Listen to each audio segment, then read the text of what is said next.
శాంతం పద్మాసనస్థం శశిధరమకుటం పంచవక్త్రం త్రినేత్రం శూలం వజ్రం చ ఖడ్గం పరశు అభయదం దక్షభాగే వహంతం నాగం వాసించ ఘంటాం ప్రళయహుతావహం సాంకుశం వామభాగే నానాలంకారయుక్తం స్ఫటికనిభం పార్వతీశం నమామి.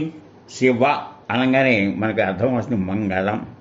శివా అమ్మవారు కనుక శివాశక్తితో అని చెప్పుకున్నట్టు ఆ రెండు మంగళాలు ఒక చోట ఉండడం జగత్మంగళం అయిందన్నమాట. జగత్తుకి శుభాన్ని ఇచ్చేటువంటి ఆది దంపతులు పార్వతీ పరమేశ్వరులు.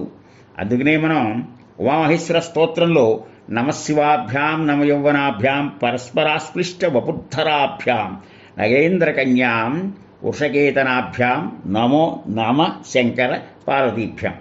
ఇక శివ విష్ణువుల గురించి ఆలోచిస్తే నాణ్యానికి బొమ్మ బొరుస లాంటి వాళ్ళు శివాయ విష్ణు రూపాయ శివరూపాయ విష్ణవే శివస్య హృదయం విష్ణు విష్ణోస్య హృదయం శవం యథ అంతరన్న పశ్యామి తదామి స్వస్తిరాయుషం చెప్పుకున్నాం.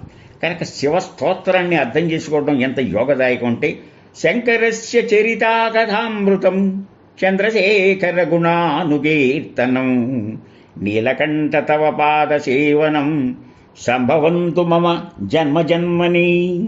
జన్మ సార్థకత ఎక్కడుందంటే ఎందుకు వచ్చాం, ఎక్కడికి వచ్చాం, ఎక్కడి నుంచి వచ్చాం, ఎక్కడికి వెళ్ళాలి, ఎన్ని జన్మలెత్తినా తిరిగి చేరుకోవాల్సిన చోటు ఏదని ఆలోచించేదే ఒక హైందవ సంస్కృతి. ఆ సంస్కృతిలో భాగంగానే త్రిమూర్త్యాత్మకమైన త్రిమూర్తుల యొక్క చరిత్ర, ఆ శంకరుని యొక్క చరిత్రను ఎప్పుడు వింటూ ఉంటాం. ఆయన గుణాలని మనం ఎంతగానో కీర్తించడం, ఆయన పాదసేవనం సంభవంతు అన్ని జన్మలకు కూడా ఎన్నెత్తిన సంభవించాలని కోరుకోవాలి. అందుకని శివాభిషేకం, శివుడు అభిషేక ప్రియుడు, విష్ణువు అలంకార ప్రియుడు, మరి సూర్యుడు ఇందాక చెప్పిన నమస్కార ప్రియుడు. అందువల్ల ఆయన గురించి ఆలోచించేటప్పుడు స్తోత్ర పాఠాలు చాలా గొప్పది. ఎందుకు స్తోత్ర పాఠం గొప్పది అని కనుక మనం ఆలోచిస్తే స్తుతి స్తోతాపరాయణ అని అమ్మవారి దాంట్లో వస్తుంది. ఆయన ఊహలో మనస్సులోనే మనకి పంచాక్షరీ మంత్రానికి సంబంధించినటువంటి ఒక స్తోత్రం ఉంది. అది చాలా ముఖ్యమైనది, విలువైనది.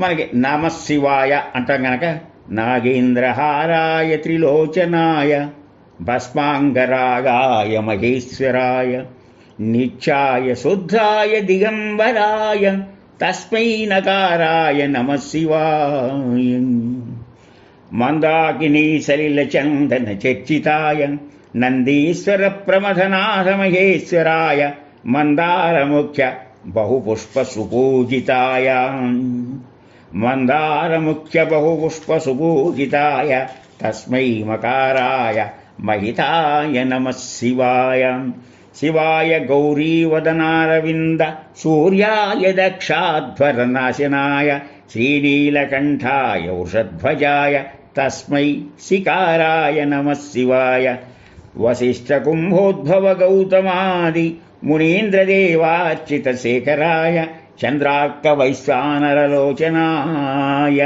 తస్మై వకారాయ నమః శివాయ యక్షస్వరూపాయ జటాధరాయ పినాకహస్తాయ సనాతనాయ సుదివ్యదేహాయ దిగంబరాయ తస్మై యకారాయ నమః శివాయ పంచాక్షర ఇదం పుణ్యం యప్పటే శివసన్నిధౌ శివలోకమవాప్నోతి శివేన సహమోదతే. ఈ స్తోత్రంలో మనకి నమః శివాయ అంటే ఈ స్తోత్రం పఠించడంలో పంచాక్షరీ మంత్ర జపం యొక్క ఫలితం వస్తుందని చేసింది. ఎదురుకుండా ఓ లింగానో దేవుని శివ పార్వతిలో బొమ్మ పెట్టుకుని చేసే ఈ స్తోత్రం ఎంతగా అంటే మనం చేసే విధానంలో 3 రకాలు ఉంటాయి. అర్చన కాలే రూపగత, సంస్తుతి కాలే శబ్దగత, చింతన కాలే ప్రాణగత, తత్వ విచారే సర్వగత. ఉమాశాస్త్రం నుంచి తీసుకున్నటువంటిది. మనకు ఎదురుకుండా చేస్తే మనం కన్నార్పకుండా ఆ యొక్క పాదాన్ని పైన చూస్తే విగ్రహం కాదు, విగ్రహంలోకి లోచూపుగా పెడితే ఆ తల నుంచి పాదాల వరకు, పాదాల నుంచి తల వరకైనా అర్చన చేస్తాం.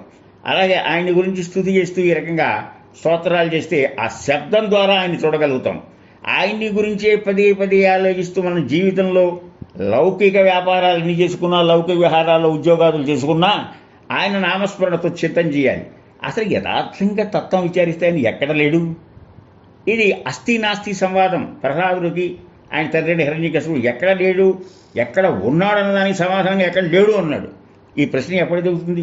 ప్రశ్నగానే మిగిలిపోయింది, సమాధానం సాగుతూనే ఉంది. కనుక ఈ చింతన చేసేప్పుడు ప్రాణంలో తత్వవిచార స్థితిలో మనం సాష్టాష్కరిస్తాం. ఒకవేళ లేదు మన ఊహల్లో ఈ రకంగా మానసికంగా మనం చెల్లించవచ్చు.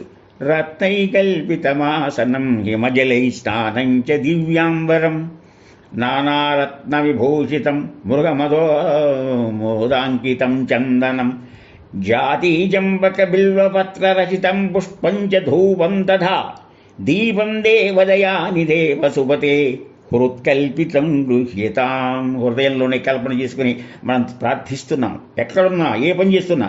సౌవర్ణే మణికంఠరత్న రచితే పాత్రే ఘృతం పాయసం భక్ష్యం పంచవిధం పయోదధియుతం రంభాఫలం పానకం శాకానామయుతం జలం రుచికరం కర్పూరఖండోజ్వలం తాంబూలం మనసా మయా విరచితం భక్త్యా ప్రభో స్వీకురు. క్షత్రం జామరయోర్యుగం వ్యజనం చ దర్శకం నిర్మలం వీణాభేరి మృదంగకాహలకలాగీతం చ నృత్యం దధా సాష్టాంగం ప్రణతి స్తుతిర్బహువిధా ఏతత్సమస్తం మయా సంకల్పేన సమర్పితం తవ పూభో పూజాం గృహాణాం ప్రభో.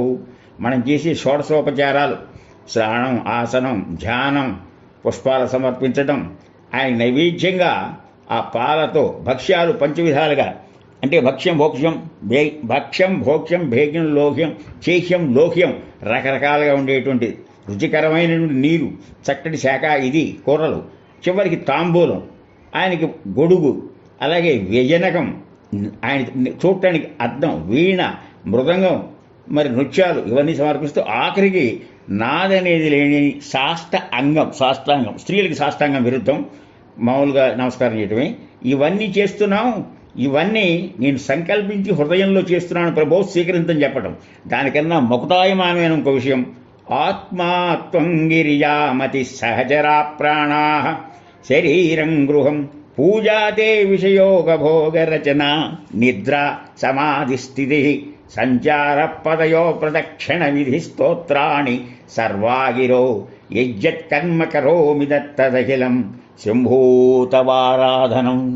మనం పుణ్యక్షేత్రాలు కూడా లేదు, నదీ స్నానాలు చేయలేదక్కల. దేహో దేవాలయ ప్రోక్త జీవ సనాతన చజేత్ అజ్ఞాన నిర్మాల్యం సోహం భావేన పూజయేతని శంకర భగవత్పాదులు వారు నడివినట్టు ఆత్మ మన దేహంలోనే ఆయన అంశగా ఆత్మగా ఉన్నాడు. కనుక మనకి ఆ యొక్క సహచరులు మన ప్రాణాలే, పంచప్రాణవాయువులు, ప్రాణాపానయాన ఉదానాలు, అవే శరీరమే గృహం. మనం ఏం చేసినా పూజే. యజ్ఞ కర్మ కరోమి అన్నారు. అంటే ఏమిటంటే పసిపిల్లవాడికి నీళ్లు పోసినా, వంట చేసినా, కూరలు తరిగినా అన్నింటిలోనూ నామస్మరణ చేస్తూ ఉంటాం. ఆలోచన ఎక్కడ ఉంటుంది, క్రియాశీలకం ఎక్కడ ఉంటుంది. కానీ ఆయన మన వెంట జంట ఉంటున్నాడు. మనం ఎక్కడ దిగినా అదే ప్రదక్షిణ. అలాగే ఈ స్తోత్రాలు చేస్తుంటే ఏది చేసినా ఆయన గురించి చేస్తున్నాం కనుక అదే శివ ఆరాధనం. కరచరణ కృతం వా కాయజం కర్మజం వా శ్రవణనయనజం వా మానసం వా అపరాధం విహితమవహితం త్వా సర్వమేతత్ క్షమస్వ శివ శివ కరుణాబ్ధే శ్రీ మహాదేవ శంభో. చేతులతో చేసే పాపాలు, మనసుతో చేసే పాపాలు, నోటితో చేసే పాపాలు, అనకూడదు అంటాం, తినడం ఇందాకే చెప్పాను. కనుక చెవితో వినేవి, ఇలాంటి అపరాధాలు అలా ఉంటాయి. తెలిసికొని తెలియకొని విహితం అవిహితంగా. ఇప్పుడు ఉదాహరణకి తెలిసి ముట్టుకున్నా తెలియక ముట్టుకున్నా మనకి నిప్పు కాలేదేగా. అదనే ప్రహ్లాదుడు హరి అష్టకంలో హరిహరహరి పాప అని అన్ని హరి చేస్తాడు. హరిహరులకు భేదం లేదు గనక అంతగా పసిపిల్లవాడు తప్పు చేస్తే ముద్దుగా తల్లిదండ్రులు ఎలా క్షమిస్తారో అలా క్షమించు ఓ మహాదేవ అని చెప్పి విధేయతలతో చేసేటువంటి విన్నపంగా మనకి మిగిలిపోయింది. కనుక ఇలాంటి శివ స్తోత్రాలు మనం చేసుకుంటుంటే ఒక్కసారి ఆ మూర్తిని చూడండి. కర్పూర గౌరం కరుణావతారం సంసారసారం భుజగేంద్రహారం సదా వసంతం హృదయారవిందం భవం భవానీ సహితం నమామి. కర్పూర గౌరవకు ధవళఛాయ, అవతారమే కరుణావతారం. సంసార సారం, సారహీనం సంసారం అని తెలియజెప్పే సంకేతంగానే ఆ భుజం మీద ఆ పావుల్ని హారంగా వేసుకున్నాడు. అయినా సదా ఎప్పుడు వసంతం, ఆనందంగా ఉంటాడు బోళా శంకరుడు. ఉద్ధరిని నీళ్లు పోస్తే ఉబ్బిపోతాడు. అంతకంటే ఆయన మన నుంచి కోరేది ఏం లేదు. అలాంటి ఆయన ఎవడు విడనటువంటి అనపగామని భవం భవానీ సహితం. భవం అంటే బాగా అర్థం చేసుకోవాలి లక్షణాలు. జన్మ మృత్యు రూపం నుంచి సంసారం, పుట్టడం చావడం పెరగడం మాయ, వీటి నుంచి ముక్తుని చేసి మహనీయుడు గనక, ముక్తేశ్వరుడు గనక ఆయన్ని భవానీ సహితంగా నమస్కరిస్తున్నాం అనేటువంటి భావాన్ని గోచరించేటువంటి మహత్తరమైనటువంటి విషయం మనకి శివ సాహిత్యంలో దొరుకుతుంది. ఆ శివుడే భవుడు, ఆ శివుడే మనకి అన్నింటికీ ఆధారభూతం. అందువల్ల ఆయన ఎందు కృతజ్ఞతాభావంగా సర్వకాల సర్వావస్థలందు ఆయన స్తోత్రపారాయణలు విధి విధాయకంగా చేస్తూ తరిద్దాం. హరి ఓం.